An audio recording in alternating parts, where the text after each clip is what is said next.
Ah, papunta na ako. Sorry po. Ganun po ba? Sorry po talaga. Oo, darating ako. Nagpapakuha pa ako ng litrato. Sige,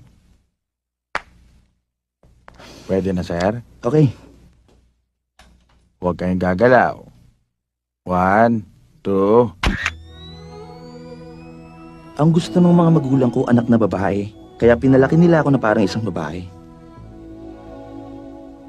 7 taon na ako nang malaman kong lalaki pala ako. Si mama naman, pilit pa rin akong isinasama sa mga pambabaeng public bathhouse. Naisip ko tuloy baka pag tumanda na ako, unti-unting liliit at mawawala yung, alam nyo na, yung nakalawit sa akin. Pero hindi eh. Kabaliktaran na nangyari.